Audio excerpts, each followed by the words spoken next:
আর বিশাল দল প্রতিযোগিতা ছিল, আমরা সবাই মনোনয়ন চেয়েছিলাম। দল সিদ্ধান্ত দিয়েছে মহিত ভাইকে, আমরা মহিত ভাইয়ের জনসভায় উপস্থিত হয়েছি।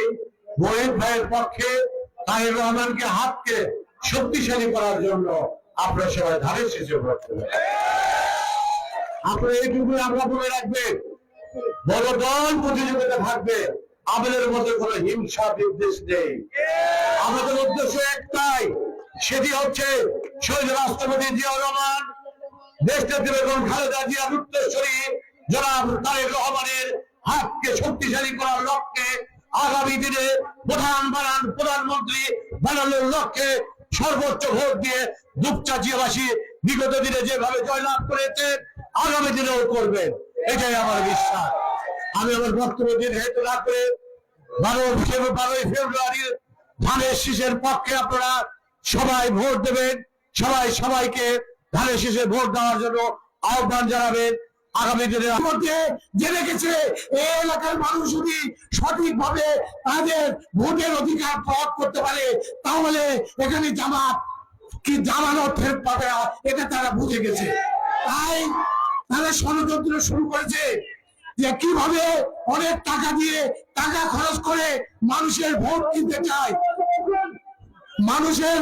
তারা টাকা দিয়ে ভোট কিনতে চায় এবং বিভিন্ন ভাবে ষড়যন্ত্র করছে। আগামী 13-12 তারিখে সারাদিন ভোটের মধ্যে উপস্থিত থেকে তাদের সমস্ত ষড়যন্ত্র আপনাদেরকে ভাই মোকাবেলা করতে হবে। আপনারা কি তারেক রহমানকে বাংলাদেশের প্রধানমন্ত্রী দেখতে চান? বাংলাদেশের তারেক রহমান আপনাদের সন্তান প্রধানমন্ত্রী হোক, এটা আপনারা চান? ধন্যবাদ। তাহলে মহিত তালুকদারকে ধানের শীষে ভোট দিয়ে নির্বাচিত করতে হবে, কারণ মহিত তালুকদার নির্বাচিত হওয়ার মাধ্যমে তারেক রহমানের হাত শক্তিশালী হবে। প্রিয় ভাইরা আমার, বগুড়াতে ধানের শীষের ঘাঁটি, বিএনপির ঘাঁটি, জিয়া রহমানের ঘাঁটি।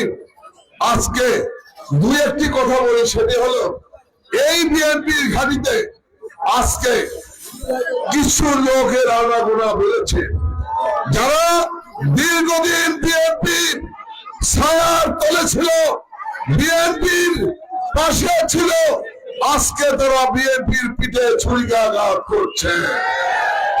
বন্ধুরা, এরা হলো মুনাফিক, এরা হলো বেঈমান বিশ্বাসঘাতক।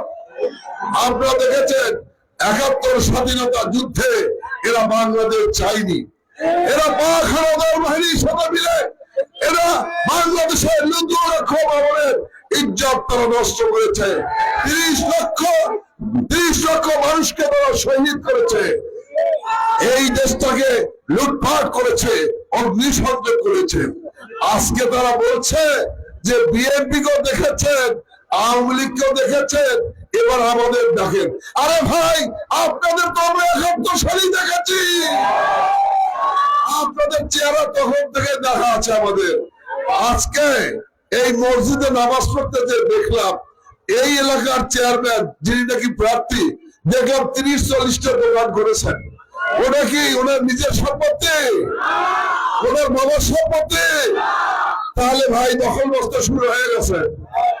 তাহলে দখল কারা করলো? আজকে প্রার্থী নিজেই দখল করে বসে আছেন, তাহলে নির্বাচিত হলে কি করবেন? আজকে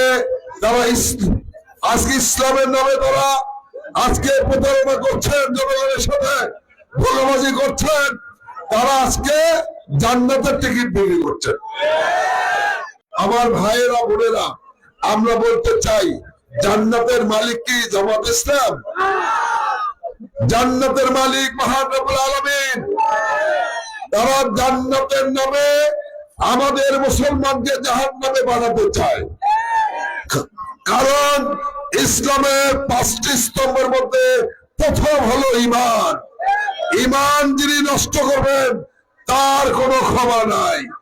আজকে আপনি ইবাদত বندگی করবেন না, আল্লাহকে স্বীকার করবেন না, আপনি দাঁড়িপাল্লা একটা ভোট দিবেন, আপনি ভেস্তে চলে যাবেন, অসম্ভব। নাউজুবিল্লাহ।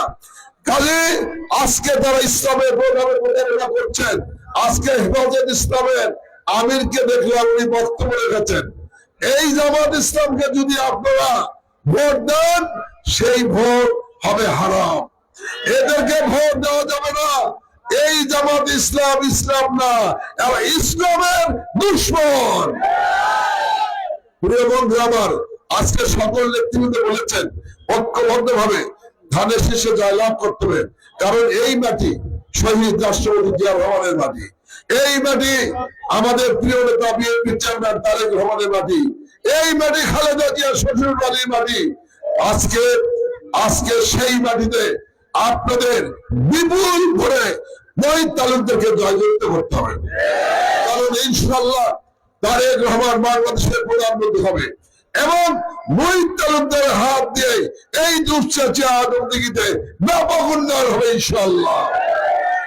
আপনার এলাকার উন্নয়ন চান না? এলাকার উন্নয়ন চান তো? তাহলে তারেক রহমান যে উন্নয়ন করতে পারবে আর কেউ সেই উন্নয়ন করতে পারবে? তাহলে আপনারা সবাই আপনারা মা বোনদেরকে বলবেন, আপনারা ঘরে ঘরে বলবেন, যার যার অবস্থান থেকে বলবেন যে বিএনপি একমাত্র উন্নয়ন করতে পারবে সেই উন্নয়নের প্রতীক হলো ধানের শীষ। সেই ধানের শীষের ভোট দিয়ে মহিত তালুকদারকে সর্বোচ্চ ভোট দিয়ে জয়যুক্ত করবেন ইনশাআল্লাহ। বগুড়া জেলা বিএনপি এই মহিত তালুকদারের পাশে থেকে এই এলাকার তারেক রহমান যাতে আবারও এখানে এসে এই এলাকার উন্নয়ন করতে পারে সেই জন্য আমরা সর্বাত্মক চেষ্টা করবো ইনশাআল্লাহ। এবং আমি মহিতদাকে ধন্যবাদ জানাই, উনি একটি কথা বলেছেন, আমি এমপি হব কিন্তু এমপি প্রার্থী যারা ছিলেন সবাই সাথে আলাপ আলোচনা করে আমি এই এলাকার উন্নয়ন করবো, এই এলাকার কাজ করবো। আমি সেই জন্য তাকে ধন্যবাদ জানাচ্ছি যারা আজকে এই বিশাল জনসভা সমাবেশ সফল করেছে তাদের জন্য, তাদেরকে ধন্যবাদ জানিয়ে আমি আমার কথা শেষ করছি। সবাইকে ধন্যবাদ। আল্লাহ হাফেজ। বাংলাদেশ জিন্দাবাদ। শহীদ জিয়া অমর হোক। দেশের নেত্রী বেগম খালেদা জিয়া অমর হোক।